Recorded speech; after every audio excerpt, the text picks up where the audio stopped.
চাপ বলয় ও বায়ু প্রবাহ।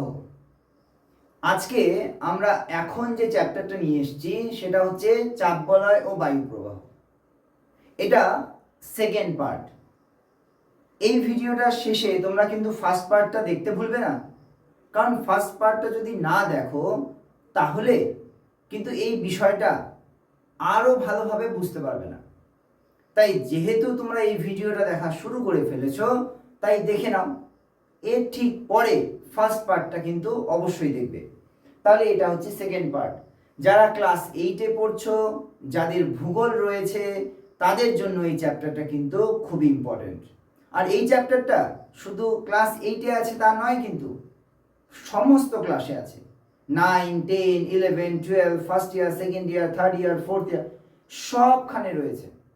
ঠিক আছে, খুব ইম্পর্টেন্ট একটা চ্যাপ্টার, বোঝার জিনিস রয়েছে। চলো তাহলে আজকে আমরা শুরু করি চাপ বলয় ও বায়ু প্রবাহ। দেখে নিই চাপ বলয় ও বায়ু প্রবাহ বিষয়টা কি। তোমাদের যারা ক্লাস 8-এ পড়ছো তাদের বই রয়েছে। এই বইয়ের মধ্যে কি রয়েছে, একটা পেজ রয়েছে। এই পেজের মধ্যে বেশ কিছু ইনফরমেশন দেওয়া আছে। আর যেহেতু ইনফরমেশন দেওয়া আছে সেহেতু আমাদের আলোচনা করতে হবে। একটু দেখে নিই কি কি বিষয় দেওয়া আছে, আমরা কি কি বিষয়ে আলোচনা করব। এখানে কি দেওয়া আছে যে নিয়ত বায়ু, এই নিয়ত বায়ুকে কয় ভাগে ভাগ করা আছে, আয়ন বায়ু, পশ্চিমা বায়ু এবং মেরু বায়ু। তাহলে এই 3 ভাগে ভাগ করা হচ্ছে। তাহলে আমরা কি কি জানবো, নিয়ত বায়ু সম্পর্কে জানবো, আমরা জানবো আয়ন বায়ু সম্পর্কে। এর পরের পেজে আমরা দেখব পশ্চিমা বায়ু আর মেরু বায়ু। ঠিক আছে, এই যে আয়ন বায়ুকে কেন ট্রেড উইন্ড বলা হয় সেটাও আমরা দেখব। চলো দেখি। এই যে নিয়ত বায়ু প্রবাহ, দেখো এমন একটা বায়ু প্রবাহ যে সারা বছর প্রবাহিত হয়, নিয়তভাবেই প্রবাহিত হয়, তাকেই নিয়ত বায়ু বলে। তাহলে যে বায়ু সারা বছর নির্দিষ্ট দিক থেকে প্রায় একই গতিতে নিয়মিতভাবে প্রবাহিত হয় তাকে নিয়ত বায়ু বলে, অর্থাৎ পার্মানেন্ট উইন্ড। তাহলে এমন একটা বায়ু যেটা কন্টিনিউয়াসলি অর্থাৎ পার্মানেন্ট কোনো এক দিক থেকে অন্য একটা দিকে সারা বছর বইতে থাকে, তাহলে তাকে কি বলা হয়, নিয়ত বায়ু। ক্লিয়ার, পরিষ্কার একদম। আচ্ছা, এর প্রকারভেদ, একে কয় ভাগে ভাগ করা যাচ্ছে, আয়ন বায়ু, পশ্চিমা বায়ু এবং মেরু বায়ু। তাহলে এই 3টা ভাগে ভাগ করা যায় কাকে না, নিয়ত বায়ু প্রবাহকে। তাহলে নিয়ত বায়ু প্রবাহকে কয় ভাগে ভাগ করা যাচ্ছে, আয়ন বায়ু বা ট্রেড উইন্ড, পশ্চিমা বায়ু বা ওয়েস্টার্লিজ এবং মেরু বায়ু বা পোলার উইন্ড। ঠিক আছে, বুঝতে পারলে? আচ্ছা, এবারে চলে আসি আমরা এই যে ছবিটার মধ্যে। আমি ফার্স্ট যে ভিডিওটা রয়েছে বা ফার্স্ট পার্ট যে রয়েছে সেই পার্টে কিন্তু খুব সুন্দরভাবে ছবি ড্রয়িং করে বারবার আমি বুঝিয়ে দিয়েছিলাম। যখন ফার্স্ট পার্টটা দেখোনি তাহলে দেখে নাও, আর যদি দেখে থাকো তাহলে নিশ্চয়ই মনে আছে। তবুও যদি না মনে থাকে তাহলে আরেকবার গিয়ে দেখে নেবে। ঠিক আছে, চলো এখন তাহলে এটা দেখে নিই কি আছে এখানটায়। তাহলে এটা হচ্ছে 0 ডিগ্রি, তাই না? আচ্ছা, এখানে দেখো আমাদের এখান থেকে একটা বায়ু এদিকে আসছে, তাহলে এটা এক ধরনের নিয়ত বায়ু, সারা বছর এই দিক থেকে এইদিকে প্রবাহিত হয়, তাহলে এটা একটা নিয়ত বায়ু। আচ্ছা, এবারে দেখো এই যে মকরীয় অঞ্চল থেকেও একটা বায়ু প্রবাহিত হচ্ছে নিরক্ষীয় অঞ্চলের দিকে, তাই না? তাহলে এই একটা বায়ু প্রবাহ আমি এ ধরছি, এই একটা বায়ু প্রবাহ যাকে আমি বি ধরছি, তাহলে এই বায়ুগুলো নিরক্ষীয় অঞ্চলের দিকে আসছে, কর্কটীয় অঞ্চল বা মকরীয় অঞ্চল থেকে নিরক্ষীয় অঞ্চলের দিকে আসছে। তাহলে সারা বছর এরা এদিক থেকে এইদিকে প্রবাহিত হয়। তাহলে এই বায়ু প্রবাহটার একটা নির্দিষ্ট নাম আছে, যেহেতু সারা বছর প্রবাহিত হয় তাকে কি বলছে, নিয়ত বায়ু। আচ্ছা, ঠিক সেরকমই এই কর্কটীয় অঞ্চল থেকে মেরু প্রদেশীয় অঞ্চলের দিকে এবং মকরীয় অঞ্চল থেকে মেরু প্রদেশীয় অঞ্চলের দিকে বায়ু প্রবাহিত হয়। তাহলে এই বায়ু সারা বছর একদিক থেকে একদিকে প্রবাহিত হয়, তাদেরকেও আবার নিয়ত বায়ু বলে। এছাড়াও উত্তর মেরু এবং দক্ষিণ মেরু থেকে কিন্তু বায়ু প্রবাহিত হয়, তাহলে এরাও সারা বছর একটা নির্দিষ্ট দিক থেকে অন্য একটা দিকে প্রবাহিত হয়, এরাও নিয়ত বায়ু। আচ্ছা, সবগুলি তো নিয়ত বায়ু, এদের তো একটা নাম আছে নাকি? নাম তো আছেই, অবশ্যই আছে। কি নাম আছে? আয়ন বায়ু। দেখে নাও, ট্রেড উইন্ড কাকে বলছে? এই যে এই দিকটাকে, তাই না? তাহলে এই যে এই জায়গাটা, যেটাকে আমরা কি বলছি, কর্কটীয় অঞ্চল, সেখান থেকে নিরক্ষীয় অঞ্চলের দিকে এবং মকরীয় অঞ্চল থেকে নিরক্ষীয় অঞ্চলের দিকে যদি আসে, তাহলে তাকে কি বলছে? আয়ন বায়ু। আচ্ছা, এবারে বলছে যে এই যে কর্কটীয় অঞ্চল এবং মকরীয় অঞ্চল থেকে যদি বায়ু উত্তর মেরু প্রদেশীয় অঞ্চলের দিকে যায়, বা মকরীয় অঞ্চল থেকে যদি মেরু প্রদেশীয় অঞ্চলের দিকে যায়, তাকে বলা হচ্ছে পশ্চিমা বায়ু। আচ্ছা, পশ্চিমা বায়ু কেন বলছে? কারণ পশ্চিম দিক থেকে যাচ্ছে। পশ্চিম দিক কিভাবে? এটা হচ্ছে উত্তর দিক, এটা হচ্ছে আমাদের উত্তর দিক, এটা হচ্ছে দক্ষিণ দিক, এটা কি কোন দিক?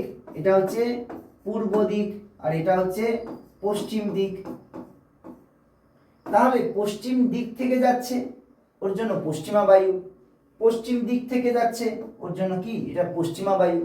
তাহলে আমাদের হয়ে গেল, একটা হচ্ছে আয়ন বায়ু, আরেকটা হচ্ছে পশ্চিমা বায়ু। ঠিক আছে?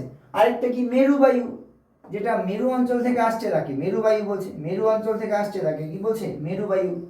তাহলে এই তিনটা বায়ু প্রবাহকে কি বলা হয়? নিয়ত বায়ু। আর এদের যদি আলাদা আলাদাভাবে নামকরণ করি, তাহলে কি দাঁড়াচ্ছে? আয়ন বায়ু, পশ্চিমা বায়ু আর মেরু বায়ু। তাহলে এখানটা যেমন দিয়েছি, যেমন প্রকারভেদ, তাহলে আয়ন বায়ুকে কয় ভাগে ভাগ করা যায়? নিয়ত বায়ুকে কয় ভাগে ভাগ করা যায়? আয়ন বায়ু, পশ্চিমা বায়ু আর মেরু বায়ু, এই তিন ভাগে ভাগ করা যায়, কোনো অসুবিধে নেই। এদের নাম কি? ট্রেড উইন্ড, ওয়েস্টার্লিজ আর পোলার উইন্ডস। ক্লিয়ার? একদম পরিষ্কার, খুব সোজা। নেক্সট স্লাইডে আমরা চলে আসি। দেখো, তাহলে বিশ্বব্যাপী যে বায়ু প্রবাহ, তাতে কি আছে? আয়ন বায়ু, পশ্চিমা বায়ু আর হচ্ছে মেরু বায়ু। এই যে আয়ন বায়ু, পশ্চিমা বায়ু আর মেরু বায়ু বলছি, সেই ছবিটা এখান থেকে আরো ভালোভাবে দেখে নাও। তাহলে এখানে কি একটা ডিরেকশন আছে, তাহলে এই দিক থেকে এইদিকে যাচ্ছে, এখান থেকে এইদিকে যাচ্ছে, আবার এখান থেকে এইদিকে আসছে, তাই না? এইভাবে করে বায়ুগুলো প্রবাহিত হচ্ছে। কিন্তু তোমরা যদি অরিজিনাল ছবি দেখো, সেটা কিন্তু একটু আলাদা। সেখানে তো বোঝার সুবিধার জন্য দিয়েছে, ঠিক আছে? তাহলে এটা হচ্ছে তার অরিজিনাল ছবি। ভালো করে বুঝতে পারলে? আচ্ছা, তাহলে এই যে বায়ুগুলোকে নিয়ে আমরা কিন্তু আলোচনা করছি। এবারে চলে আসো, আমরা পরের ক্ষেত্রে চলে আসি। তাহলে আমরা এতক্ষণ ধরে কি কি দেখলাম? নিয়ত বায়ু, আর হচ্ছে আয়ন বায়ু, পশ্চিমা বায়ু আর মেরু বায়ু, এটা আমরা দেখে ফেললাম। আমরা চলে যাব এবারে পরের পেজে। আচ্ছা, এই যে আয়ন বায়ুকে আমরা কি বলছি? আবার ট্রেড উইন্ড বলা হয়, তাই না? তাহলে আয়ন বায়ু, এই আয়ন বায়ুকে যখন আমরা আলোচনা করছি, তখন আমরা দেখে নিলাম প্রথমে যে কোনটাকে আয়ন বায়ু বলে। এবার আরেকটু ভেতরে জেনে নিই বিষয়টা কি। তাহলে আয়ন বায়ু কি বলছে? বলছে উপক্রান্তীয় উচ্চচাপ বলয়, অর্থাৎ 25 ডিগ্রি থেকে 35 ডিগ্রি নিরক্ষরেখার নিম্নচাপ বলয়ের দিকে সারা বছর নিয়মিতভাবে প্রবাহিত হয় এই বায়ুকে আয়ন বায়ু বা ট্রেড উইন্ড বলা হয়। কত থেকে কত? 25 থেকে 35 ডিগ্রি এখান থেকে নিরক্ষীয় অঞ্চলের দিকে যায়। তার মানে কোন বায়ুটাকে বলছে? এই বায়ুটাকে, এই যে, তাহলে এই বায়ুটাকে, তাই না? তাহলে 25 থেকে 35 ডিগ্রি এই জায়গা থেকে কোথায় যাচ্ছে? নিরক্ষীয় অঞ্চলের দিকে যাচ্ছে। তাহলে এই বায়ুটাকে কি বলবে? আয়ন বায়ু। এই বায়ুকে কি বলে? আয়ন বায়ু। ঠিক আছে? আচ্ছা, এখানে তোমরা দেখে নাও, তাহলে উত্তর গোলার্ধে আর দক্ষিণ গোলার্ধ থেকে আসে, তাই না? উত্তর পূর্ব দিক থেকে দক্ষিণ পশ্চিম দিকে আসে, আর দক্ষিণ পূর্ব থেকে উত্তর পশ্চিম দিকে আসে। তোমরা যদি একটু দিকটা দেখো, তাহলে এটা হচ্ছে উত্তর দিক, এটা হচ্ছে দক্ষিণ দিক, এটা হচ্ছে পূর্ব দিক, এটা হচ্ছে পশ্চিম দিক। তাহলে যদি আমরা এখানে দেখি যে এটা উত্তর, এটা দক্ষিণ, এটা পূর্ব, এটা পশ্চিম, তাহলে এখানে প্রথমে কি বলছে? উত্তর গোলার্ধে উত্তর পূর্ব। তাহলে এটা আমরা যদি এখানে দেখি, এটা হচ্ছে উত্তর, এটা হচ্ছে দক্ষিণ, এটা হচ্ছে পূর্ব, এটা হচ্ছে পশ্চিম। তাহলে এই দিকটাকে কি বলবে? উত্তর পূর্ব। সো উত্তর পূর্ব। আর এই দিকটাকে কি বলবে? দক্ষিণ পশ্চিম। ঠিক আছে, তাহলে এইটাকে বলবে উত্তর পূর্ব, এটাকে বলবে দক্ষিণ পশ্চিম। তাহলে এখানে কি বলছে? উত্তর পূর্ব দিক থেকে দক্ষিণ পশ্চিম দিকে। তাহলে উত্তর পূর্ব দিক থেকে, এই যে উত্তর পূর্ব দিক থেকে কোন দিকে আসছে? দক্ষিণ, এই যে দক্ষিণ পশ্চিম, তাহলে এই দিকে করে আসছে। ঠিক আছে, আর এই দিকটা কি হবে? এই দিকটা হচ্ছে দক্ষিণ পূর্ব দিক থেকে, দক্ষিণ পূর্ব দিক থেকে উত্তর পশ্চিম, তাহলে উত্তর পশ্চিম এই দিকে করে আসছে। ঠিক আছে, বুঝতে পেরেছো? তাহলে বায়ু কোন দিক থেকে কোন দিকে প্রবাহিত হচ্ছে অ্যারোগুলোর সাহায্যে আমরা কিন্তু বুঝতে পারছি। কি বলেছে? বৈশিষ্ট্য, পরীক্ষায় প্রশ্ন আসতে পারে বৈশিষ্ট্য লেখো আয়ন বায়ু সম্পর্কে।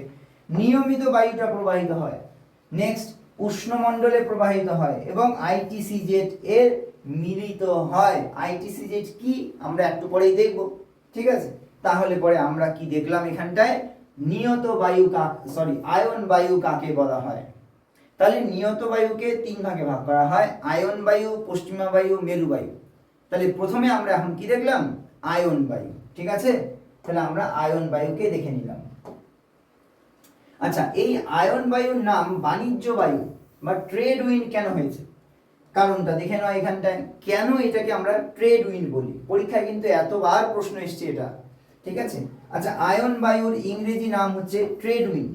অতীতে পালতোলা জাহাজ এই বায়ুর নির্দিষ্ট নিয়মিত গতিপথ ব্যবহার করে বিভিন্ন দেশে বাণিজ্য করে পরিচালনা করত, তাই এই বায়ুকে বলা হতো বাণিজ্য বায়ু। তাহলে আমরা কি দেখলাম না, এমন একটা বায়ু, এই যে আয়ন বায়ু, এই বায়ুকে ব্যবহার করে পালতোলা জাহাজগুলো এক জায়গা থেকে অন্য জায়গায় বয়ে যেতে পারত। এর ফলে কি হতো? তারা ব্যবসা বাণিজ্য করতে পারত। আর এই বায়ু এই ব্যবসাতে সাহায্য করে, তাই এই বায়ুকে বলা হতো কি? Trade wind. ঠিক আছে, এই বায়ুকে কি বলতো? Trade wind. কারণ তারা কি করতো? পালতোলা জাহাজগুলিকে এক জায়গা থেকে আরেক জায়গায় নিয়ে যেতে সাহায্য করতো। ঠিক আছে, তাই এই বায়ুগুলোকে কি বলা হয়? Trade wind. ঠিক আছে, তাহলে ইউরোপ থেকে আফ্রিকা, আমেরিকায় যাতায়াতে এই বায়ু ব্যবহৃত হতো। তাহলে বায়ুটা এমন একটা দিক থেকে যাচ্ছে, যেমন আমরা ছবিতে একবার দেখে নিই, তাহলে হয়তো আরো ভালোভাবে বুঝতে পারবো। তাহলে এই যে যদি এখান থেকে এখানে যে পালতোলা জাহাজগুলো যদি এখানে থাকতো, তাহলে কি এই দিক থেকে বায়ু এদিকে প্রবাহিত হচ্ছে, অর্থাৎ আমরা এই দিক থেকে, এই যে ইউরোপ থেকে বায়ুটা কোন দিকে আসছে? এইদিকে করে আসছে। তাহলে আমাদের আসতে সুবিধা হতো, তাই না? আসতে আমাদের সুবিধা হতো। তাহলে পালতোলা জাহাজে করে যেহেতু এই আয়ন বায়ু পালতোলা জাহাজগুলিকে আরো সাপোর্ট করতো, তাই এগুলোকে কি বলা হয়? আয়ন বায়ু। বুঝতে পেরেছো নিশ্চয়ই? এবারে চলে আসি আমরা এখানটায়। এরপরে দেখো কি বলেছে।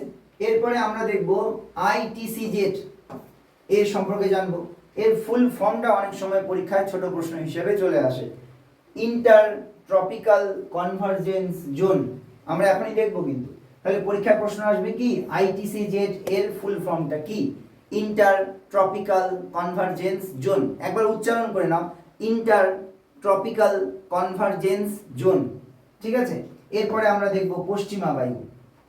এই যে আমরা টপিকগুলো দেখছি, এই এক একটা টপিক কিন্তু থেকে এত সুন্দর সুন্দর প্রশ্ন আসে। টিকা হিসাবে আসতে পারে, শর্ট প্রশ্ন আসতে পারে, বড় প্রশ্ন আসতে পারে।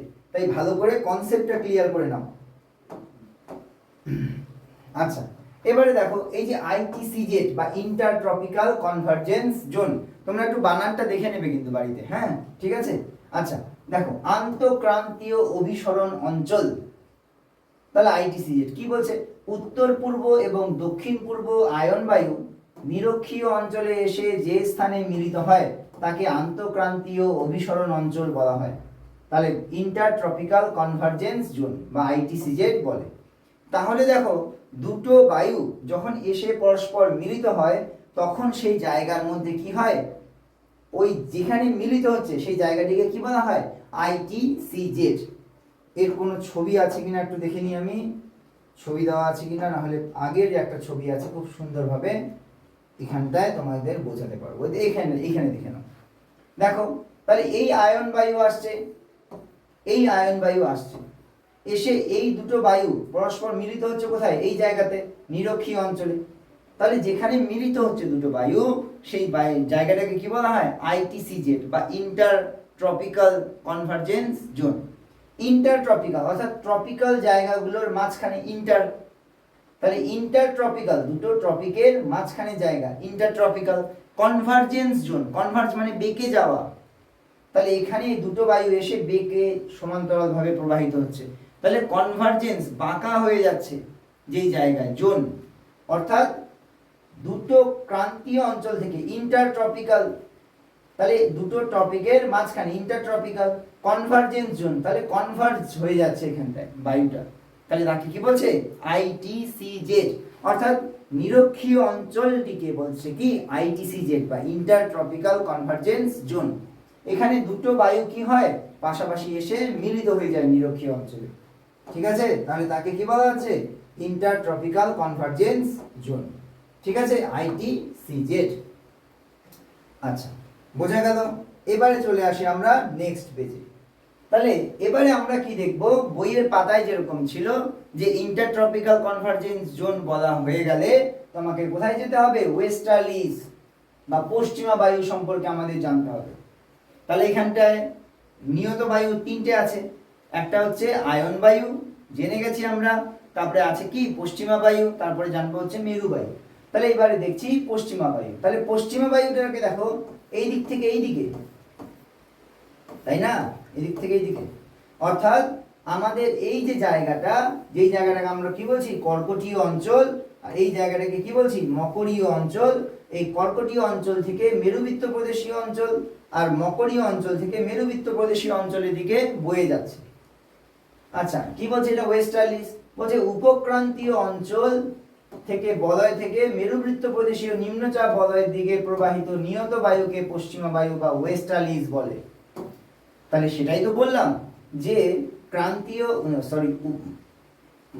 কর্কট ক্রান্তীয় অঞ্চল থেকে মেরুবৃত্ত প্রদেশীয় অঞ্চলের দিকে এবং মকর ক্রান্তীয় অঞ্চল থেকে মেরুবৃত্ত প্রদেশীয় অঞ্চলের দিকে যেই বায়ুটা নিয়তভাবে প্রতিনিয়ত বয়ে যায় তাকে কি বলছে? তাকে বলা হচ্ছে পশ্চিমা বায়ু। আচ্ছা, পশ্চিমা কেন বলছে? একটু আগেই বলেছিলাম, এটাকে বলা হয় উত্তর, এটাকে বলা হয় দক্ষিণ, এটাকে বলা হয় পূর্ব, আর এটাকে বলা হয় পশ্চিম। তাহলে পশ্চিম দিক থেকে বায়ুটা প্রবাহিত হচ্ছে, তাই না? এই যে পশ্চিম দিক থেকে বায়ু প্রবাহিত হচ্ছে, আর এখানে কি? পশ্চিম দিক থেকে প্রবাহিত হচ্ছে। তাহলে যেই দিক থেকে প্রবাহিত হচ্ছে তার হিসাবে নামটা কিন্তু হয়, যেহেতু পশ্চিম দিক থেকে প্রবাহিত হচ্ছে তাই পশ্চিমা বায়ু। বুঝতে পারলে? আচ্ছা, এটা গেল, এটা গেল। আচ্ছা, এটা কত ডিগ্রি থেকে কত ডিগ্রি অক্ষাংশের মধ্যে দেখতে পাওয়া যায়? 35 থেকে 60 ডিগ্রি অক্ষাংশের মধ্যে দেখতে পাওয়া যায়, ঠিক আছে? আচ্ছা, তাহলে বুঝতে পারলে তোমরা পশ্চিমা বায়ু কাকে বলা হচ্ছে। এবারে দেখো এই যে পশ্চিমা বায়ু কি বলেছে? পশ্চিমা বায়ু প্রবাহের পথে মহাদেশের পূর্ব ও মধ্য অক্ষাংশে পৃথিবীর অধিকাংশ নাতিশীতোষ্ণ তৃণভূমির সৃষ্টি হয়েছে। কেন? তাই না? কেন এখানটায় এই যে এই বায়ুটা যে দিক থেকে প্রবাহিত হচ্ছে সেখানে এত তৃণভূমির কেন সৃষ্টি হয়েছে? কি বলেছে এখানে দেখো উত্তরে? পশ্চিমা বায়ু সমুদ্র থেকে জলীয় বাষ্প বহন করে, ঠিক আছে? তাহলে পশ্চিমা বায়ু কি বহন করে? সমুদ্র থেকে জলীয় বাষ্প বহন করছে। দেখো এখানটায় এই যে জলীয় বাষ্প বহন করছে সমুদ্র থেকে। আচ্ছা, পরে মহাদেশের পশ্চিম উপকূলে বৃষ্টিপাত ঘটায়। তাহলে পশ্চিম উপকূলে তাহলে এখানটায় বৃষ্টিপাত ঘটাচ্ছে, ঠিক আছে? পূর্ব দিকে অগ্রসর হওয়ার সঙ্গে সঙ্গে জলীয় বাষ্পের পরিমাণ কমে যায়। তারপরে যখন এখান থেকে এই দিকে আসছে তখন কি হচ্ছে? জলীয় বাষ্পের পরিমাণটা কমে যাচ্ছে, কারণ বেশিরভাগ জল তো সেখানেই বৃষ্টি রূপে ঝরে পড়েছে। আচ্ছা, পরিমাণ কমে যায়, বুঝলাম। ফলে মহাদেশের মধ্য ও পূর্বভাগে মাঝারি বৃষ্টিপাত হয়। তাহলে এখানে কি হয়? মাঝারি ধরনের বৃষ্টিপাতটা হয়, যা নাতিশীতোষ্ণ তৃণভূমি গঠনের জন্য উপযোগী পরিবেশ সৃষ্টি করে। দেখো এত সুন্দর ছবি, এত সুন্দরভাবে নোট করে দেওয়া আছে, ভালোভাবে বুঝিয়ে দিচ্ছি, আর কিভাবে চাও তোমরা? এতেও যদি না বুঝতে পারো তাহলে তো বাবা মুশকিল আছে, তাই না? ভালোভাবে দেখো, বোঝার চেষ্টা করো। সংজ্ঞা দিয়েছি, ছবি দিয়েছি, ভালোভাবে বুঝিয়ে দিচ্ছি, গল্প বলে বুঝিয়ে দিচ্ছি, এরপরে তো বোঝার চেষ্টা করো, তাই না? নিশ্চয়ই পারবে তোমরা। তাহলে কি বলছে? আমাদের সমুদ্র থেকে জলীয় বাষ্প নিচ্ছে, মেঘ তৈরি করছে, তাহলে কি হচ্ছে এই সঙ্গে কি হচ্ছে পশ্চিম উপকূলে প্রচুর পরিমাণ বৃষ্টি হচ্ছে, আর এটা যখন একটু সরে আসছে এই পাশটায় পূর্ব দিকে সরে আসছে তখন সেখানে বেশি জলীয় বাষ্প থাকছে না বলে অল্প বৃষ্টিপাত হচ্ছে। অল্প বৃষ্টিপাত হচ্ছে বলেই সেখানে কি হচ্ছে ঘাস জন্মাচ্ছে, প্রচুর পরিমাণে তৃণভূমির সৃষ্টি হচ্ছে, কারণ বেশি বৃষ্টি নেই তো, তাই না, হালকা বৃষ্টিপাত, তাই সেখানে তৃণভূমি হচ্ছে। এই কারণেই পশ্চিমা বায়ু যেদিক থেকে যেদিকে প্রবাহিত হয় সেই সমস্ত জায়গাগুলোতে কি অনেক তৃণভূমি সৃষ্টি হয়েছে। দেখো এখানে ছবির মাধ্যমে তোমরা দেখতে পাবে এই সমস্ত জায়গাগুলোতে প্রচুর পরিমাণে তৃণভূমির সৃষ্টি হয়েছে। ঠিক আছে, আচ্ছা, যেমন কি উত্তর আমেরিকার প্রেইরি, দক্ষিণ আমেরিকার পম্পাস, ইউরেশিয়ার স্টেপ, দক্ষিণ আফ্রিকার ভেল্ট, এই সমস্ত তৃণভূমি অঞ্চলগুলো রয়েছে। তাহলে পরীক্ষায় প্রশ্ন আসবে কিন্তু উত্তর আমেরিকার তৃণভূমির নাম কি? প্রেইরি। দক্ষিণ আমেরিকার তৃণভূমির নাম কি? পম্পাস। ইউরেশিয়ার স্টেপ তৃণভূমি, দক্ষিণ আফ্রিকার ভেল্ট তৃণভূমি। ঠিক আছে, এগুলো কিন্তু একটু মনে রাখার বিষয় আছে, তোমরা অবশ্যই মনে রাখতে পারবে। তাহলে আমরা দেখে নিলাম, এবারে আমরা কি কি দেখব? এবারে আমাদের দেখতে হবে গর্জনশীল 40, ক্রোধোন্মত্ত 50, তীব্র চিৎকারকারী 60। তাহলে এটা আমরা দেখব, সাথে কি দেখব আমাদের মেরু বায়ু। তাহলে আমরা এটা দেখে নিয়ে আমরা এটাকে শেষ করে দেব এই পেজটাকে। চলো এবারে আমরা দেখি, ভালো করে বোঝার চেষ্টা করি কি আছে এখানটায়। তাহলে এখানে দেখো আমাদের প্রথমে তাহলে কি দেখব আমরা, যে গর্জনশীল 40, ক্রোধ উন্মত্ত 50 আর তীব্র চিৎকারকারী 60। এখানে কি বলছে? দক্ষিণ গোলার্ধের 40 ডিগ্রি দক্ষিণ অক্ষাংশ বরাবর পশ্চিমা বায়ু অত্যন্ত জোরে গর্জন ধ্বনির মতো করে শব্দ করে প্রবাহিত হয়, এই অঞ্চলকে বলা হয় গর্জনশীল 40। কি বলেছে দেখো, দক্ষিণ গোলার্ধ, উত্তর গোলার্ধ বলেনি কিন্তু, দক্ষিণ গোলার্ধ বলেছে।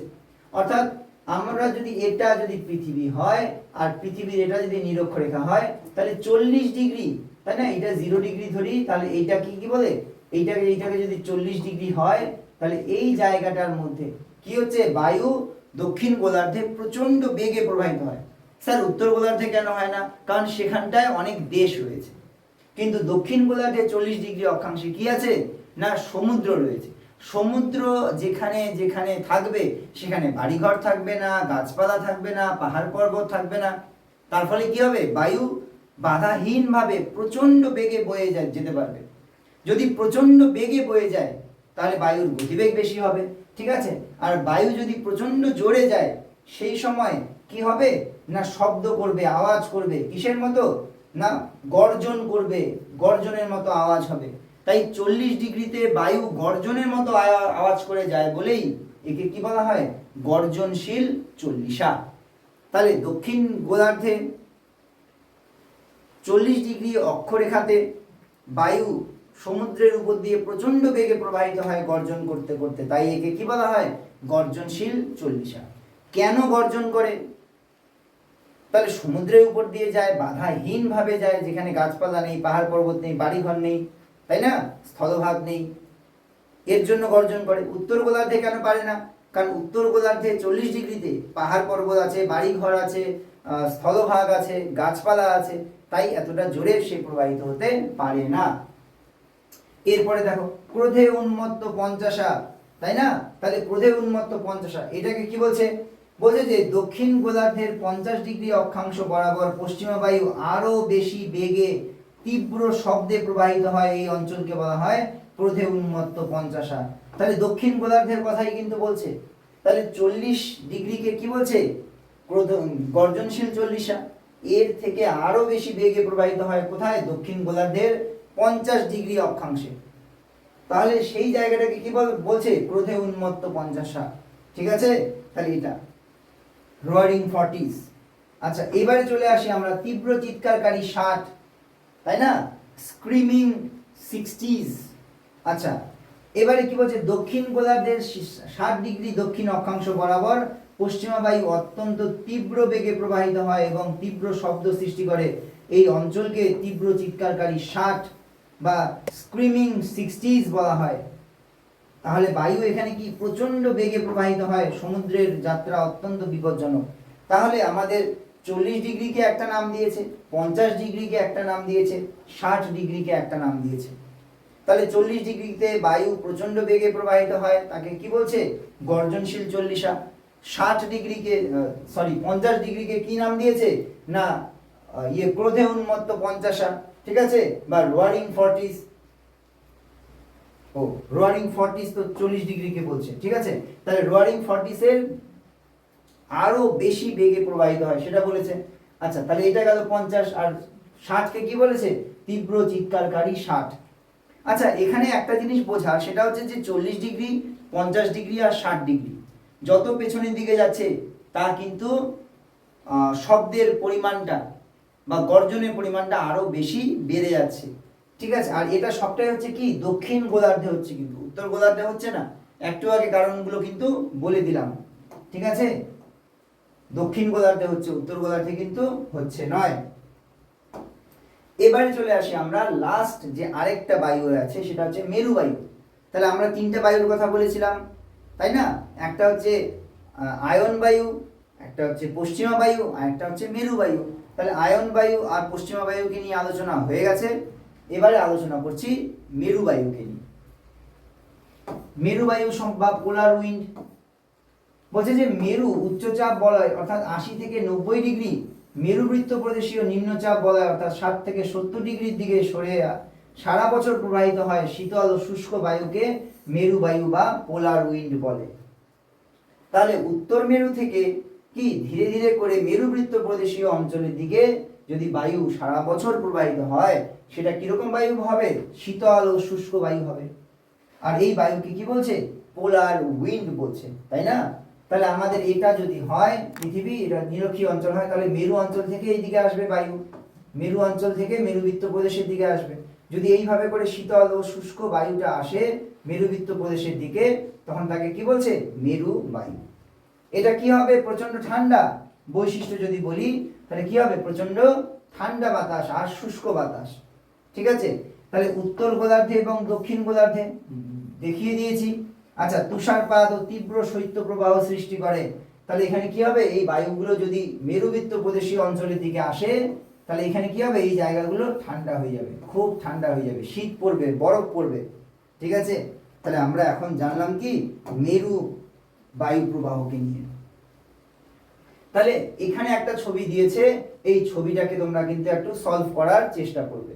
ঠিক আছে, তাহলে আয়ন বায়ু, পশ্চিমা বায়ু এবং মেরু বায়ু বোঝা গেল। আচ্ছা, কত ডিগ্রি থেকে কত ডিগ্রি সেটা একটু দেখে নেবে, যে কত ডিগ্রি থেকে কত ডিগ্রি বলা হয়েছে।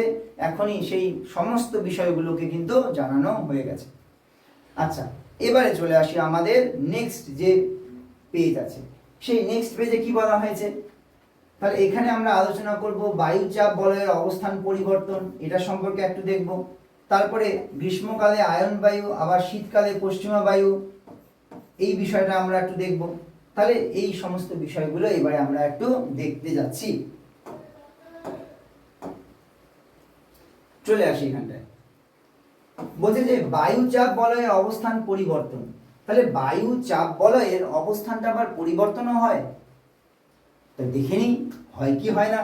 বলছে যে সূর্যের উত্তরায়ণ 21শে জুন, দক্ষিণায়ন 22শে ডিসেম্বরের সঙ্গে সঙ্গে পৃথিবীর সব বায়ুচাপ বলয় উত্তর ও দক্ষিণ গোলার্ধের দিকে সরে যায়। একে বায়ুচাপ বলয়ের অবস্থান পরিবর্তন বলা হয়। অর্থাৎ সূর্যের উত্তরায়ণের সঙ্গে সঙ্গে এবং দক্ষিণায়নের সঙ্গে সঙ্গে পৃথিবীর সব বায়ুচাপ বলয় উত্তর ও দক্ষিণ দিকে সরে যায়, একে বায়ুচাপ বলয়ের অবস্থান পরিবর্তন বলা হয়। আচ্ছা, বিষয়টা কি জিনিস? বলছে যে সূর্য বেসিক্যালি কোথায় থাকে? নিরক্ষীয় অঞ্চলের দিকে থাকে। এবারে আপাত দৃষ্টিতে, আমি কিন্তু আপাত দৃষ্টিতে বলছি, ঠিক আছে? আপাত দৃষ্টিতে আমরা কি বলি? সূর্য যদি উত্তরের দিকে সরে যায়, তাহলে পরে তার কি হবে? আগে নিরক্ষীয় অঞ্চলের দিকে সবসময় ও সূর্যালোক দিত, উত্তপ্ত থাকতো। এখন কি হচ্ছে? সূর্যটা উত্তরের দিকে সরে গেল। তাহলে উত্তরের দিকে যদি সূর্যটা সরে যায়, তখন সেটাকে আমরা উত্তরায়ণ বলছি। আর যদি সূর্যটা ধীরে ধীরে কি নিরক্ষরেখার দক্ষিণে চলে আসে, তখন তাকে বলছি আমরা দক্ষিণায়ন। তাহলে এখানে আমরা একটা ছবি ড্রয়িং করছি। এটা যদি পৃথিবী হয়, এখানে নিরক্ষরেখার দিকে সারা বছর লম্বভাবে সূর্যের আলো দিচ্ছে। কিন্তু যখন সূর্যটা আমি আবার বলছি, কিন্তু সূর্যটা আপাত দৃষ্টিতে যদি সূর্য উত্তরের দিকে সরে আসে আর সূর্যটা এখানে চলে আসে, তখন তাকে উত্তরায়ণ বলবে। আর যদি সূর্য নিচের দিকে সরে আসে তখন তাকে কি বলবে? দক্ষিণায়ন বলবে। তাহলে এটাকে বলছে উত্তরায়ণ আর এটাকে বলবে দক্ষিণায়ন। বোঝা গেল? তাহলে উত্তরায়ণ আর দক্ষিণায়ন, সূর্যের উপরের দিকে ওঠা উত্তরায়ণ, আর সূর্যের দক্ষিণের দিকে যাওয়া তখন তাকে বলা হয় দক্ষিণায়ন।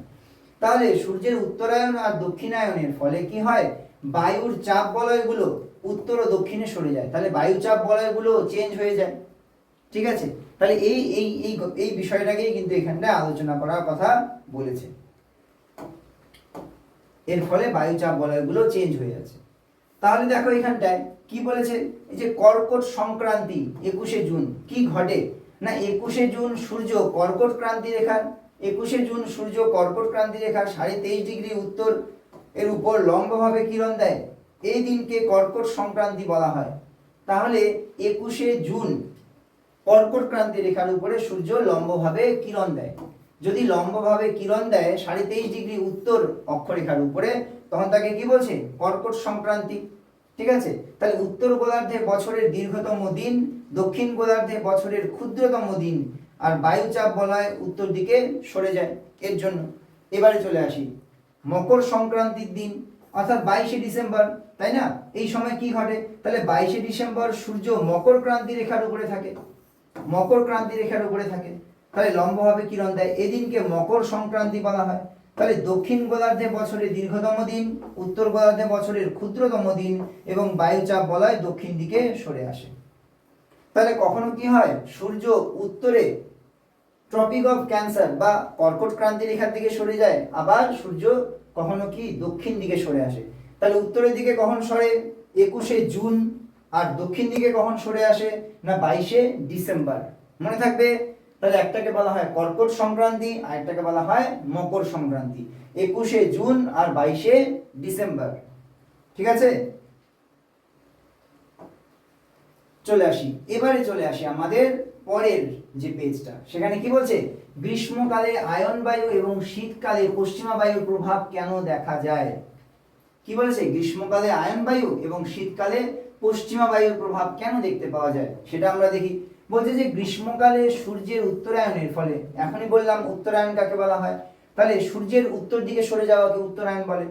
ফলে বায়ুচাপ বলয় উত্তর দিকে সরে যায়, তখন আয়ন বায়ু ভূমধ্যসাগরীয় অঞ্চলে পৌঁছে প্রভাব বিস্তার করে। আর শীতকালে কি হয়? সূর্যের দক্ষিণায়ন ঘটে, অর্থাৎ সূর্য দক্ষিণ দিকে সরে যায়, ফলে বায়ুচাপ বলয় দক্ষিণ দিকে সরে আসে, তখন পশ্চিমা বায়ু ওই অঞ্চলে প্রবাহিত হয়ে শীতকালীন বৃষ্টিপাত ঘটায়। তাহলে এক সময় কি বলছে? সূর্য উত্তরের দিকে সরে যায়, আর আরেকবার সূর্য কি দক্ষিণ দিকে সরে আসে। আচ্ছা, যখন সূর্য উত্তরায়ণ ঘটে, উত্তরায়ণের ফলে কি হয়? তখন আয়ন বায়ু ভূমধ্যসাগরীয় অঞ্চলে পৌঁছে সেখানকার প্রভাব বিস্তার করে। আর শীতকালে কি হয়?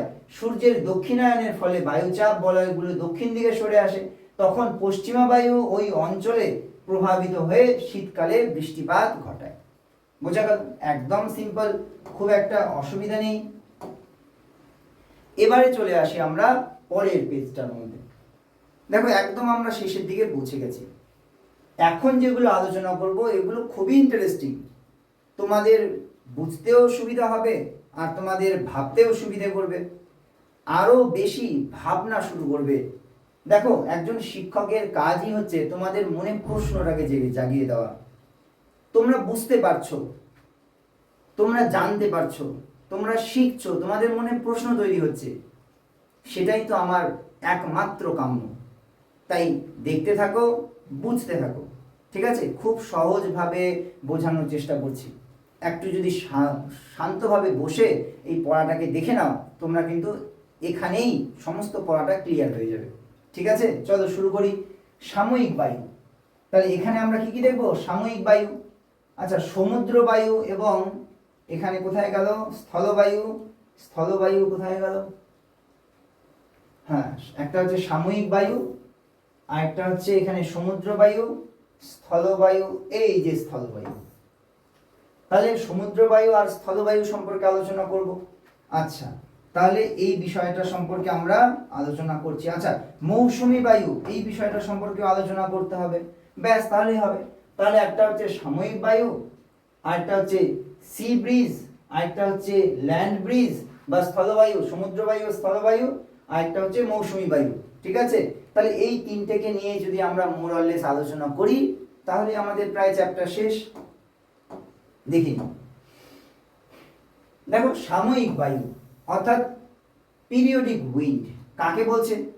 বলছে যে বায়ু একটা নির্দিষ্ট সময় বা একটা নির্দিষ্ট ঋতুতে নিয়মিতভাবে দিক পরিবর্তন করে প্রবাহিত হয় তাকে সাময়িক বায়ু বা পিরিয়ডিক উইন্ড বলা হয়। তাহলে একটা নির্দিষ্ট সময়ে এক বায়ু এক দিক থেকে অন্য দিকে যাবে, সারা বছর বইবে না। তাহলে একটা নির্দিষ্ট সময় অন্তর অন্তর সে একদিক থেকে অন্যদিকে আবার অন্য দিক থেকে অন্যদিকে আসবে। তাহলে এটাকে কি বলছে না সাময়িক বায়ু বা পিরিয়ডিক উইন্ড। বোঝা গেল? আচ্ছা, কি বলছে? নির্দিষ্ট সময়ে প্রবাহিত হয়, দিন রাত বা ঋতু অনুযায়ী দিক পরিবর্তন করে, তাপমাত্রা ও বায়ুচাপের পার্থক্যের কারণে সৃষ্টি হয়। এই সাময়িক বায়ুটাকেই আবার দুটো ভাগে ভাগ করেছে। একটাকে কি বলছে? সমুদ্র বায়ু, স্থলবায়ু। কিন্তু আরেকটা স্পেশাল বায়ু রয়েছে, কোনটা না মৌসুমী বায়ু। তাহলে এই তিনটাকে কি বলছে? সাময়িক বায়ু বলেছে, তাই না?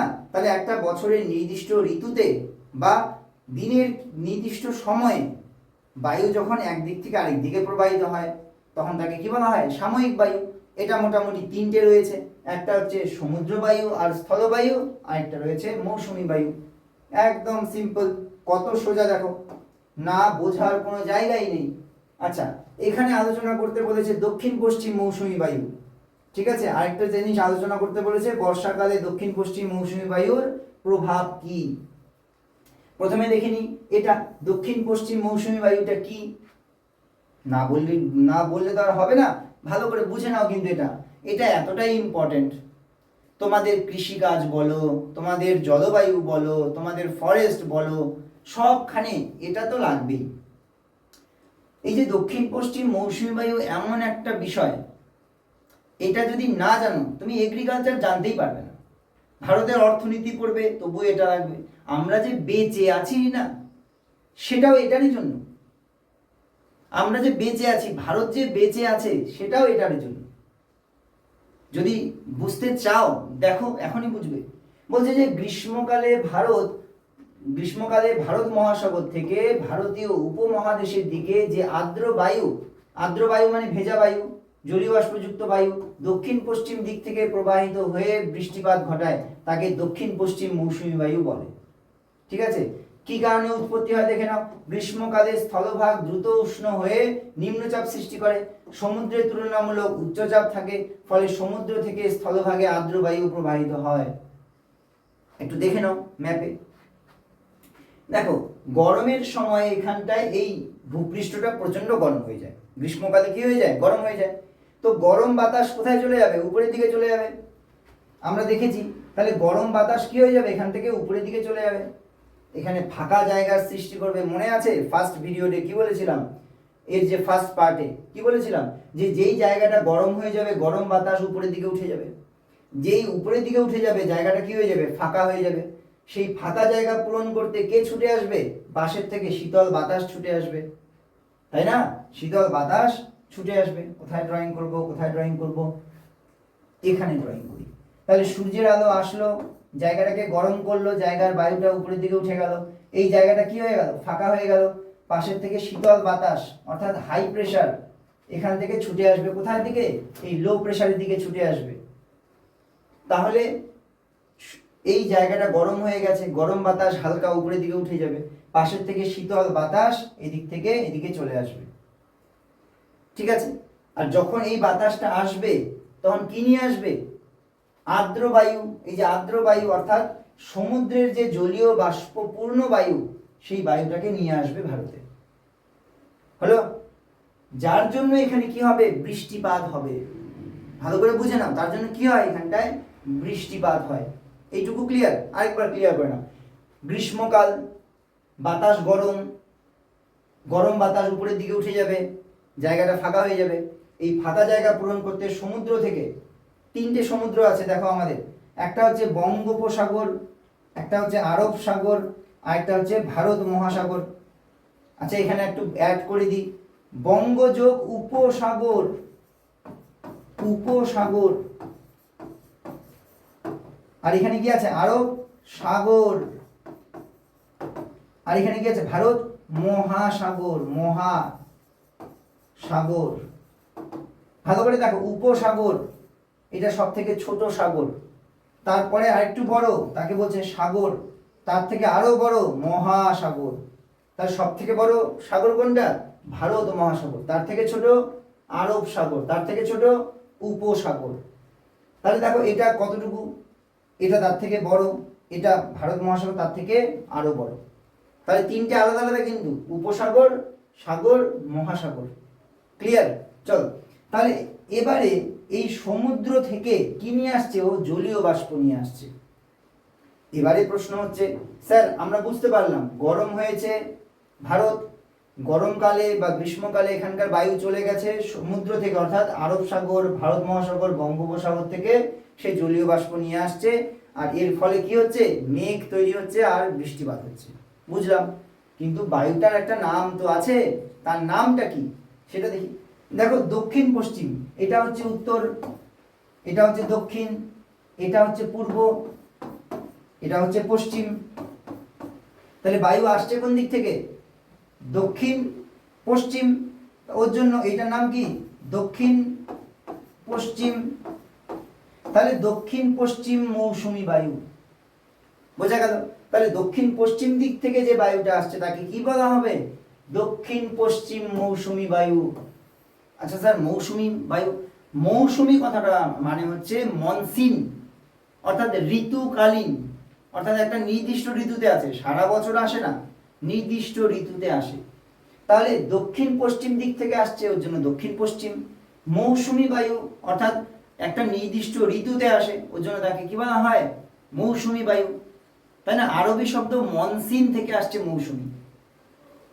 তাহলে আমরা বুঝতে পারলাম দক্ষিণ পশ্চিম মৌসুমী বায়ু কোথা থেকে আসে? দক্ষিণ পশ্চিম দিক থেকে আসে। কোন কোন সাগর থেকে জল নিয়ে আসে বা জলীয় বাষ্প নিয়ে আসে? আরব সাগর, ভারত মহাসাগর আর বঙ্গোপসাগর, এখান থেকে জল নিয়ে আসে। আর যার জন্য কি হয়? ভারতে বৃষ্টিপাত হয়। তাহলে আমাদের এখানে যখন বৃষ্টিপাত হয় বা এখন যে বাইরে বৃষ্টিপাত হচ্ছে, কার জন্য হচ্ছে? এর জন্য, দক্ষিণ পশ্চিম মৌসুমী বায়ুর জন্য হচ্ছে। এটা যদি না হতো বৃষ্টিপাত হতো না। তাহলে এবারে বুঝে নাও, বৃষ্টিপাত যদি না হয় কৃষিকাজ হবে না, বৃষ্টিপাত যদি না হয় ফসল হবে না, অর্থনীতি থাকবে না, ভারতটাই শেষ হয়ে যাবে।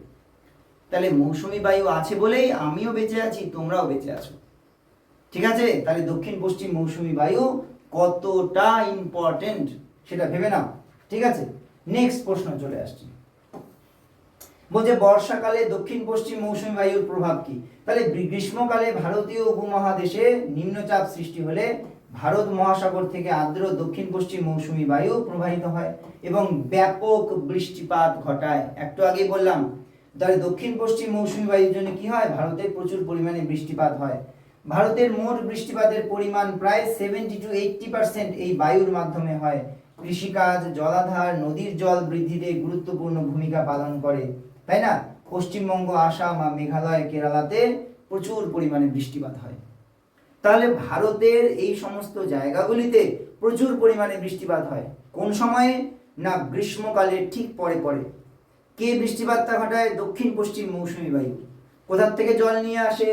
আরব সাগর, ভারত মহাসাগর, বঙ্গোপসাগর থেকে প্রচুর জল নিয়ে আসে আর বৃষ্টিপাত ঘটায়।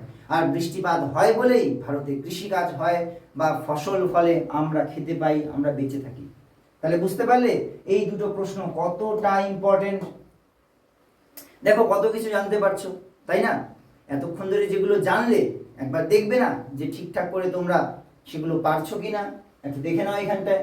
তাহলে এতক্ষণ ধরে যেগুলো পড়লাম, তাহলে বায়ু প্রবাহ উচ্চচাপ থেকে নিম্নচাপের দিকে যায়, তাই না? কোরিওলিস বল এটা আমরা দেখলাম, ফেরেলের সূত্র এটা দেখলাম, নিয়ত বায়ু, আয়ন বায়ু, আইটিসি জেট, পশ্চিমা বায়ু, দক্ষিণ পশ্চিম মৌসুমী বায়ু। তাহলে এই সমস্ত বিষয়গুলো আমরা দেখেছি অলরেডি। আর এখানে একটু সংক্ষেপে করে দেওয়া আছে যাতে তোমরা মনে করতে পারো যে কি কি আগে পড়ানো হয়েছে। চলে আসি এবারে নেক্সট স্লাইডে। তাহলে এই সমস্ত বিষয়গুলো আর একটু দেখে নিও, ঠিক আছে? এই প্রশ্নগুলোকে ছোট ছোট করে দিয়েছি কারণ তাতে তোমাদের কি হয়, মনে থাকবে, তাই না? মনে থাকবে। চলো চলে আসি আমরা নেক্সট অংশে। কি সমুদ্র বায়ু এবং স্থলবায়ু। একটু আগে বলেছিলাম বইয়ের মধ্যে আছে, তাই না? সমুদ্র বায়ু আর স্থলবায়ু। দেখি কি সমুদ্র বায়ু কাকে বলছে বা সি ব্রিজ, স্থলবায়ু কাকে বলছে বা ল্যান্ড ব্রিজ। আচ্ছা, সমুদ্র বায়ু কাকে বলছে দেখো, দিনের বেলায় সমুদ্র থেকে স্থলভাগের দিকে যে শীতল বায়ু প্রবাহিত হয় তাকে কি বলা হয়, সমুদ্র বায়ু। আর স্থলবায়ু কাকে, রাতের বেলায় স্থলভাগ থেকে সমুদ্রের দিকে যে শীতল বায়ু প্রবাহিত হয় তাকে বলা হয় স্থলবায়ু। ভালো করে বুঝবে যে দিনের বেলায় সমুদ্র থেকে স্থলভাগের দিকে, তাহলে দিনের বেলা কি হবে, যখন সূর্য আছে তখন কি সমুদ্র থেকে স্থলভাগের দিকে যে শীতল বায়ু প্রবাহিত হয় তাকে কি বলবে, সমুদ্র বায়ু বলবে। আর রাতের বেলায় কোথায় গেল, রাতের বেলায় স্থলভাগ থেকে জলভাগের দিকে যে বায়ু শীতল বায়ু প্রবাহিত হবে তাকে কি বলবে, স্থলবায়ু। অর্থাৎ সমুদ্র থেকে যদি আসে তাহলে সমুদ্র বায়ু, আর স্থলভাগ থেকে যদি যায় তাহলে তাকে কি বলবে, স্থলবায়ু। যেখান থেকে আসবে তার নাম, দক্ষিণ পশ্চিম দিক থেকে আসছে ওর জন্য দক্ষিণ পশ্চিম মৌসুমী বায়ু, স্থলভাগ থেকে আসছে ওর জন্য স্থলবায়ু, আর জলভাগ থেকে আসছে ওর জন্য জলবায়ু, মানে সমুদ্র বায়ু। বুঝতে পারছো? একদম ক্লিয়ার। আচ্ছা দেখো, রাত্রেবেলায় কি হয়, স্থলভাগ দ্রুত ঠান্ডা হয়ে যায়, স্থলভাগের উচ্চচাপ সৃষ্টি হয় এবং সমুদ্র তুলনামূলক উষ্ণ থাকায় নিম্নচাপ থাকে, তাই স্থল থেকে সমুদ্রের দিকে বায়ু প্রবাহিত হয়। তাহলে স্থলভাগ থেকে সমুদ্রের দিকে বায়ু প্রবাহিত হয়। তাহলে সিম্পল ভাষায়, যখন রাত্রেবেলা হবে, এই যে রাত্রেবেলা চাঁদ আছে, যখন রাত্রেবেলা স্থলভাগ থেকে সমুদ্রের দিকে যখন বায়ু প্রবাহিত হবে তাকে বলা হয় কি, স্থলবায়ু। আর যদি দিনের বেলায় সমুদ্র থেকে স্থলভাগের দিকে বায়ু প্রবাহিত হয় তখন তাকে কি বলবে, এখানটা কি বলবে, সমুদ্র বায়ু। তাহলে তোমরা যদি দিনের বেলা এখানে বসে থাকো সমুদ্রের মধ্যে, সমুদ্রের তীরে, তাহলে কি হবে, তোমরা খুব সুন্দর হাওয়াটা পাবে। কেন হাওয়াটা পাবে, কারণ দিনের বেলা প্রচন্ড উত্তাপে কি হবে, স্থলভাগ থেকে বায়ু গরম হয়ে উপরের দিকে চলে যাবে, সেই ফাঁকা জায়গা সৃষ্টি হবে, সেই ফাঁকা জায়গা পূরণ করতে ঠান্ডা বায়ু এদিকে ছুটে আসবে, ঠিক আছে? তাহলে তাকে কি বলছে, সমুদ্র বায়ু। কিন্তু রাতের বেলা তার ঠিক হয় উল্টো, তাহলে সমস্ত গরম কি হয়, এখান থেকে সমুদ্র থেকে ধীরে ধীরে উপরের দিকে চলে যায়, আর স্থলভাগের ঠান্ডা বাতাস সমুদ্রের দিকে ছুটে আসে, তখন তাকে কি বলবে, স্থলবায়ু। বুঝতে পারলে? তাহলে সমুদ্রের দিক কোথায় গিয়ে বসবে, কখন গিয়ে বসবে সেটা বুঝতে পারলে। এবারে চলে আসি, দারুণ ইন্টারেস্টিং, সেটা কি, অ্যানাবেটিক বায়ু আর ক্যাটাবেটিক বায়ু। ঠিক আছে, ক্যাটাবেটিক বায়ু এই দুটো সম্পর্কে আমরা জানবো, আর কি সঙ্গে স্থানীয় বায়ু সম্পর্কে আমরা দেখব। দেখে নিই, এই যে দেখে নাও। তাহলে আচ্ছা, মৌসুমী বায়ু, এই মৌসুমী বায়ুটা ছাড়া পড়ে গিয়েছিল, একটু দেখে নিই। বলছে যে তাহলে মৌসুমী বায়ু আমরা একটু দেখে নিই এখানটায়। বলছে এমনি তো আমরা আলোচনা করে দিয়েছি মৌসুমী বায়ু। বলছে যে বছরের দুটি ভিন্ন ঋতুতে বিপরীত দিকে প্রবাহিত হয়, আর এই প্রবাহিত কি সাময়িক বায়ুকে মৌসুমী বায়ু বলে। আচ্ছা, বছরে দুবার দিক পরিবর্তন করে। ভারতীয় উপমহাদেশের প্রভাব সর্বাধিক, কৃষির জন্য অত্যন্ত গুরুত্বপূর্ণ। কোন কোন দেশে দেখতে পাওয়া যায়, ভারত, বাংলাদেশ, মায়ানমার আর শ্রীলঙ্কা, এছাড়াও অন্যান্য দেশগুলোতে দেখতে পাওয়া যায়, তাই না? তাহলে ভারতে এই যে দুটি ভিন্ন ঋতুতে দেখতে পাওয়া যায়, একটা দক্ষিণ পশ্চিম মৌসুমী বায়ু, একটা হচ্ছে উত্তর পূর্ব মৌসুমী বায়ু, ঠিক আছে? তাহলে এই দুই সময় দেখতে পাওয়া যায় এই মৌসুমী বায়ুটা। আর বাকি ইনফরমেশন তো একটু আগেই বলে দিলাম মৌসুমী বায়ু সম্পর্কে, দেখে নিও ওখান থেকে। আচ্ছা চলে আসি এবারে দেখো, এই যে মৌসুমী বায়ু সম্পর্কে আরেকটু দিয়ে দিই ইনফরমেশন। গ্রীষ্মকাল আর শীতকালে যে মৌসুমী বায়ু আবির্ভাব ঘটে সেটা কি বলেছে, যে গ্রীষ্মকালটা, এটা একটু আগে আমি বলেছি কিন্তু আরেকবার বলে দিচ্ছি, দেখো যেহেতু দেওয়া আছে এখানটায়। তাহলে গ্রীষ্মকালীন মৌসুমী বায়ু, তাহলে গ্রীষ্মকালে এখান থেকে বায়ু উপরের দিকে উঠে যাচ্ছে ফাঁকা জায়গা পূরণ করতে, পাশের থেকে শীতল বায়ু ছুটে যাচ্ছে, যাকে দক্ষিণ পশ্চিম মৌসুমী বায়ু বলছে। তাহলে গ্রীষ্মকাল সময় তাহলে স্থলভাগ দ্রুত উত্তপ্ত হয়ে নিম্নচাপ সৃষ্টি করে, তাহলে নিম্নচাপ বা লো প্রেসার জোন সৃষ্টি করে। আর সমুদ্রে উচ্চচাপ থাকে, তাহলে এখানে কি থাকে, হাই প্রেসার থাকে, তাহলে হাই প্রেসার থাকে, আর এখানে কি থাকে, লো প্রেসার থাকে। তাই সমুদ্র থেকে স্থলের দিকে আর্দ্র বায়ু প্রবাহিত হয়, একে দক্ষিণ পশ্চিম মৌসুমী বায়ু বলে, যার জন্য এখানে কি হয়, বৃষ্টিপাত হয়। এটা আমরা অনেকবার বললাম, আর এটা ইম্পর্টেন্টও, জানাও দরকার। কিন্তু এটা সম্পর্কে আরেকটু ভালো করে জেনে নিই। কি বলছে? বলছে যে শীতকালীন মৌসুমী বায়ু, শীতের বেলা মৌসুমী বায়ু স্থলভাগ দ্রুত ঠান্ডা হয়ে উচ্চচাপ সৃষ্টি করে। সমুদ্রে নিম্নচাপ থাকে, তাই স্থলভাগ থেকে সমুদ্রের দিকে শুষ্ক বায়ু প্রবাহিত হয়। একে উত্তর পূর্ব মৌসুমী বায়ু বলে। তাহলে কি হয় এখানটায়? যখন শীতকাল থাকে সেখানে কি স্থলভাগে দ্রুত ঠান্ডা তৈরি হয়। এখানে কি হয়? প্রচণ্ড ঠান্ডা, তাই না? হাই প্রেশার জোন থাকে, তাই না? উচ্চচাপ সৃষ্টি করে। আর সমুদ্রে কি থাকে? নিম্নচাপ থাকে, এখানটায় লো প্রেশার থাকে। তাহলে এই স্থলভাগ থেকে সমুদ্রের দিকে ছুটে আসে একটা বাতাস, তখন তাকে কি বলা হয়? শীতকালীন মৌসুমী বায়ু। ঠিক আছে? তাহলে তাকে কি বলে? উত্তর পূর্ব মৌসুমী বায়ু। তাহলে উত্তর, আর এটা হচ্ছে পূর্ব, তাহলে উত্তর পূর্ব মৌসুমী বায়ু। তাহলে শীতকালে হয় এটা। তাহলে একটা গরমকালে হয় আর একটা হচ্ছে শীতকালে হয়। একটা হচ্ছে দক্ষিণ পশ্চিম, একটা হচ্ছে উত্তর পূর্ব। এবারে দেখে নাও, একটু আগে দেখালাম যে অ্যানাবেটিক বায়ু আর ক্যাটাবেটিক বায়ু। দেখে নাও, দেখো এত সুন্দর না পড়াশোনাগুলা, তোমরা একবার মজা পেয়ে যাবে, তোমরা বই ছাড়বে না। দেখে নাও, খুব সুন্দরভাবে দিয়েছি, ছবি সহকারে দিয়েছি। অ্যানাবেটিক বায়ু, ক্যাটাবেটিক বায়ু। শুনে মনে হয় খুব ক্রিটিক্যাল, না, একদম ক্রিটিক্যাল না। ভালো করে দেখে নাও। বলছে কি, দিনের বেলায় সূর্যের তাপে পর্বতের ঢালের বায়ু উষ্ণ হয়ে উপত্যকা থেকে পাহাড়ের দিকে উপরে ওঠে। একে অ্যানাবেটিক বায়ু বা উপত্যকা বায়ু বলা হয়। তাহলে কি হয়? দিনের বেলায় সূর্যের তাপে পর্বতের ঢালের বায়ু উষ্ণ হয়, তাহলে এখানকার বায়ুটা কি হয়ে যাবে? উষ্ণ হয়ে যাবে। আর উষ্ণ বায়ু কি? হালকা। এই হালকা বায়ু কি? ধীরে ধীরে ধীরে ধীরে ধীরে ধীরে সে উপরে উঠে যাবে। তাহলে একে কি বলছে? অ্যানাবেটিক। অ্যানাবেটিক। আবার দেখো, পর্বতের নিচের বায়ু উষ্ণ হলো, উষ্ণ বায়ু হালকা, হালকা বায়ু ধীরে ধীরে পর্বত বেয়ে বেয়ে বেয়ে বেয়ে উপরের দিকে উঠে যাবে। একে কি বলছে? অ্যানাবেটিক বায়ু। সিম্পল, ছোট্ট বিষয়। ক্যাটাবেটিক বায়ু কি বলছে? রাতের বেলায় পর্বতের ঢালের বায়ু ঠান্ডা ও ভারী হয়ে পাহাড় থেকে দ্রুত উপত্যকার দিকে নেমে আসে। একে ক্যাটাবেটিক বা পার্বত্য বায়ু বলা হয়। কিন্তু কি হয়? রাতের বেলা পর্বতের ঢাল বেয়ে বেয়ে বেয়ে বেয়ে বেয়ে বেয়ে ঠান্ডা বায়ুটা নিচের দিকে নেমে আসে। তাহলে নিচের দিকে কি নেমে আসলো? ঠান্ডা বাতাস। আর উপরে কি হয়ে গেল? গরম বাতাস। উপরের দিকে কি হয়ে গেল? গরম বাতাস। নিচের দিকে কি হয়ে গেল? ঠান্ডা বাতাস। ঠিক আছে? নেমে আসে। একে ক্যাটাবেটিক বায়ু বলা হয়। অর্থাৎ পাহাড়ের উঁচু অংশ থেকে যে ঠান্ডা বাতাস, সেটা কোথায় নেমে আসলো? পাহাড়ের গা বেয়ে বেয়ে নিচের দিকে নেমে আসলো। তখন তাকে কি বলা হয়? তখন তাকে কি বলা হয়? ক্যাটাবেটিক বায়ু। আচ্ছা, এটাকে নিয়ে আলোচনা করছি কেন? আলোচনা করছি এই কারণেই, দেখি কোনো ছবি দেওয়া আছে নাকি। হ্যাঁ, আচ্ছা, তাহলে এইখানে দেখে নাও, এই যে অ্যানাবেটিক বায়ু আর ক্যাটাবেটিক বায়ু। ঠিক আছে? ভালো করে এখানে একটা ছবির সাহায্যে তোমাদের বুঝে দেওয়ার চেষ্টা করছি। আমি এখানটায় ফাঁকাও রেখেছি। তাহলে এই যে আমাদের পাহাড়, এই যে আমাদের উপত্যকা, এই যে আরেকটা পাহাড়। ঠিক আছে? এবারে বিষয়টা কি হচ্ছে দেখো এখানটায়। তাহলে কি বললাম? ক্যাটাবেটিক বায়ু। ক্যাটাবেটিক বায়ু মানে কি? এই যে এইটা হচ্ছে অ্যানাবেটিক বায়ু আর ক্যাটাবেটিক বায়ু। আমাদের এই জায়গাটাকে ভালোভাবে একটু বুঝতে হবে।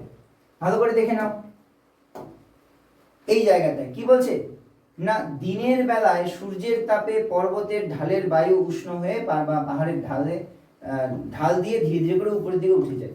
আচ্ছা, উপরের দিকে যে উঠে গেল, এটা কি বায়ু? গরম না ঠান্ডা? অবশ্যই গরম বায়ু। তাহলে আমরা এখানটায় কি লিখি? উপরের দিকে উঠে গেল যে, এটাকে কি বলি? গরম বাতাস। গরম বাতাস। আর রাত্রেবেলায় কি হলো? পাহাড়ের থেকে ধীরে ধীরে করে কি নেমে আসলো? ঠান্ডা বাতাস। ঠান্ডা। তাহলে উপরে থাকলো গরম, নিচে থাকলো কি? ঠান্ডা। মনে পড়ছে তো? এই যে এখানে চলে আসলো, এই যে কি? ঠান্ডা। তাহলে উপরে গরম আর নিচে ঠান্ডা। আমি এই ছবিটাতে এবারে নিয়ে আসি। তাহলে এবারে দেখো, এখানে একটা মানুষ আছে। এই মানুষটা নিচে কি পাচ্ছে? ঠান্ডা। পাহাড়ের উপরে কি পাচ্ছে? গরম। হওয়া কি দরকার ছিল? না, হওয়া কি উচিত ছিল? নিচটা গরম, উপরটা ঠান্ডা। হয়েছে কি? উপরটা গরম, নিচেরটা ঠান্ডা। তাই কি না? ভালো করে আরেকবার বুঝে নাও। আমাদের এখানটায় গরম, পাহাড়ের দিকে যাব কি হবে? ঠান্ডা। সিম্পল জিনিস, নিচে সমতলে গরম থাকবে আর উপরে যতই যাব তত কি হবে? ঠান্ডা হবে। হয়েছে কি? উপরে গরম, নিচে কি? ঠান্ডা। উল্টো হয়ে গেল না? একেই বলা হয় বৈপরীত্য উষ্ণতা। একেই কি বলা হয়? বৈপরীত্য উষ্ণতা। এখানে দেয়নি। আচ্ছা, তাহলে একে কি বলা হয়? বৈপরীত্য উষ্ণতা। ঠিক আছে, তাহলে অ্যানাবেটিক বায়ু আর ক্যাটাবেটিক বায়ু, আর এর ফলে কি হচ্ছে? বৈপরীত্য উষ্ণতা। বইয়ে দেয়নি, তোমরা জেনে রাখো। তাহলে সিম্পল ভাষায় কি? নিচের দিকে কি থাকা দরকার? গরম। উপরের দিকে কি থাকা দরকার? ঠান্ডা। হয়েছে কি? উপরে গরম, নিচে ঠান্ডা। একে বলা হয় বৈপরীত্য উষ্ণতা। ক্লিয়ার? দেখো, বুঝতে পারলে তো? চলে আসি নেক্সট প্রশ্নে। স্থানীয় বায়ু বা লোকাল উইন্ড কাকে বলে? কি বলেছে সংজ্ঞাতে? পৃথিবীর কোন নির্দিষ্ট অঞ্চলে স্থানীয় তাপমাত্রা, বায়ুচাপ বা ভূপ্রকৃতির প্রভাবে যে বায়ু প্রবাহিত হয় তাকে স্থানীয় বায়ু বলা হয়। তাহলে স্থানীয় কারণে যদি কোনো বায়ু প্রবাহিত হয় তাকে কি বলা হয়? স্থানীয় বায়ু বলে। সীমিত অঞ্চলে প্রবাহিত হয়, স্বল্প সময়ে স্থায়ী হয়, আর স্থানীয় আবহাওয়ার উপরে এটা প্রভাব বিস্তার করে। সিম্পল জিনিস, স্থানীয় কোনো কারণে হঠাৎ করে যদি কোনো বায়ু প্রবাহিত হয় তাকে বলা হয় স্থানীয় বায়ু। ঠিক আছে, তাহলে স্থানীয় বায়ুটা কয়েকটা বায়ুর নাম দেখে নিই একটু। তাহলে বিভিন্ন জায়গায় বিভিন্ন রকম নাম আছে। কি আছে? চিনুক, কোথাও আছে মিস্ট্রাল, কোথাও আছে বোরা, কোথাও আছে ফোন, কোথাও আছে লু, কোথাও আছে সিরক্কো। এই লু সম্পর্কে একটু বলে নিই, যেটা ভারতে আছে।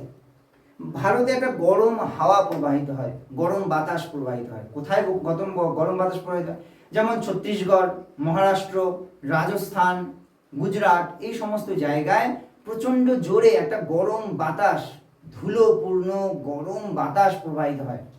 এত গরম বাতাস যে হাতে পায়ে লাগলে সেটা জ্বলে যাবে, এত গরম বাতাস। সেই বাতাসটা একটা নাম আছে, কি জানো তো? LWO, লু। LWO, লু। বাংলায় এল লয়ে রস্যু, তাহলে লু। এই যে লু যে বাতাসটা, এটা একটা কি? গরম বাতাস। আর এই গরম বাতাসটাকে কি বলা হয়? স্থানীয় জায়গায়, কোন সব ভারতের সব জায়গায় দেখতে পাওয়া যায় না, যেখানে দেখতে পাওয়া যায় তাকে বলা হচ্ছে লু। আর এটা একটা স্থানীয় বাতাস। ঠিক আছে, তাহলে আমি বলে দিলাম। আচ্ছা, এবারে চলে আসি আমি আকস্মিক বায়ু। তাহলে আকস্মিক বায়ু কাকে বলে সেটা একটু দেখে নিই। আর আমরা সঙ্গে এই যে ঘূর্ণবাদ আর প্রতীক ঘূর্ণবাদ সম্পর্কে, এই যে ঘূর্ণবাদ এবং প্রতীক ঘূর্ণবাদ সম্পর্কেও একটু দেখে নেব। চলে আসছি। আচ্ছা, আকস্মিক বায়ু। আকস্মিক বায়ু কি? আচ্ছা, হঠাৎ কোনো বায়ু সৃষ্টি হয় এবং তার গতি প্রকৃতি অনিয়মিতভাবে পরিবর্তিত হয় তাকে আকস্মিক বায়ু বলা হয়, তাই না? ভেরিয়েবল উইন্ড, যেমন সাইক্লোন হতে পারে, অ্যান্টি সাইক্লোন হতে পারে, ঘূর্ণবাদ বা প্রতীক ঘূর্ণবাদ হতে পারে। তাহলে হঠাৎ যদি কোনো একটা বায়ু সৃষ্টি হয়, হঠাৎ কোনো কারণে হঠাৎ সৃষ্টি হচ্ছে, হঠাৎ এদিক ওদিক কোনো দিক নেই, চলে যাচ্ছে, তাহলে তাকে বলা হয় আকস্মিক বায়ু। তাহলে আমরা দুটো জিনিস আলোচনা করছি, একটা ঘূর্ণবাদ, একটাকে কি বলছে? প্রতীক ঘূর্ণবাদ।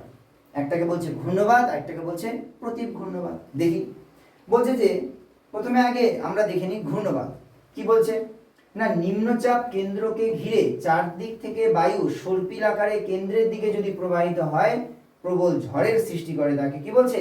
ঘূর্ণবাদ। তাহলে আমি কি দেখছি?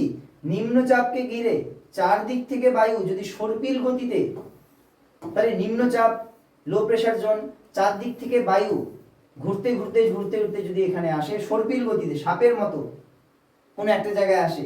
তোমরা স্কুলে বা কলেজে গিয়ে দেখবে অনেক সময় মাঠের মধ্যে একটা গোল ঘুরছে এরকম একটা বায়ু প্রবাহ দেখতে পাবে, সেটা কিন্তু ঘূর্ণবাদ। সেটাকেও ঘূর্ণবাদ বলে, কিন্তু ছোট। সমুদ্রের তীরবর্তী অঞ্চলে সেটা ভয়ঙ্কর রূপ তোমরা দেখতে পাবে।